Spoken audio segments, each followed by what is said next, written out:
All right, let's talk about this now with Matt Kindiger, Associate Practice Lead, Sub-Saharan Africa at Frontier View. Hey, Matt. Good to see you. I missed you, by the way, Matt. Good afternoon. Hi. Hi. Thanks for having me on the program again today. Yes, I've missed being on the show over the last couple of weeks, so it's good to be back.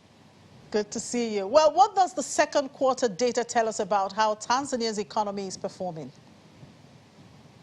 So generally, the data that we've seen coming out of Tanzania for Q2 is quite positive. The economy is continuing to expand, delivering pretty consistent growth. It's similar to performance last year, and this consistency in performance is quite exceptional by sub-Saharan African standards. And this is because, most economies saw quite a substantial economic shock last year, but Tanzania has continued to deliver quite upbeat growth, and this continues in the second quarter. And as you've mentioned, inflation is also very low, which is very positive. Again, many African countries are seeing a very sharp acceleration in inflation, and so the very low and stable inflation is broadly very positive for the economy and a reflection of economic progress there.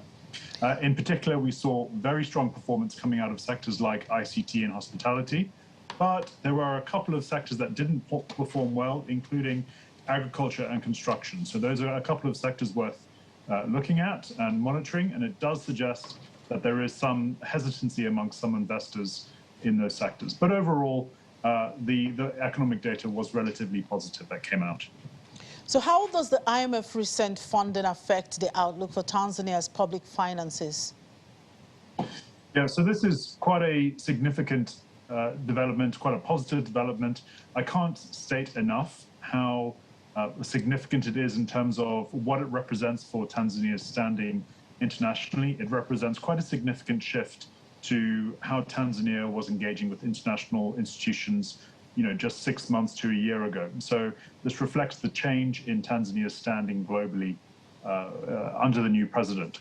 But it's also very positive in the sense that Tanzania does face a bit of a balance of payments and fiscal crunch at the moment, and this is because the government is taking COVID a lot more seriously. For a very long time, it wasn't paying direct attention to the pandemic, but now it is paying much more attention to expanding the rollout of COVID vaccines, providing much more support to the public healthcare system to ensure that it can cope with future COVID waves, as well as deal with the impact of tighter COVID restrictions that have been introduced in Tanzania. So really, it is quite a positive development. It shouldn't be interpreted as Tanzania facing significant stress or pressure, although we are expecting some fiscal pressures to emerge. It really is a positive development in our view that the IMF has become involved. And how will President Samia Suluhu's leadership affect the country's economic prospects? Yeah, so, if we look beyond COVID and we look at the new the relatively new president and how she's managing the economy, generally it is again positive. She's been really instrumental in getting this IMF deal through the door. She's also demonstrated that she's very keen to engage with the African Union, the East African community. So she's really focused on raising Tanzania's standing globally. We're expecting to see much more transparency when it comes to data releases from Tanzania as a result of her leadership. And we've also seen quite significant progress towards things like economic reform and infrastructure investment from the public sector and private sector businesses. The companies that we speak to are sitting up and paying much more attention to Tanzania as a result of her new leadership.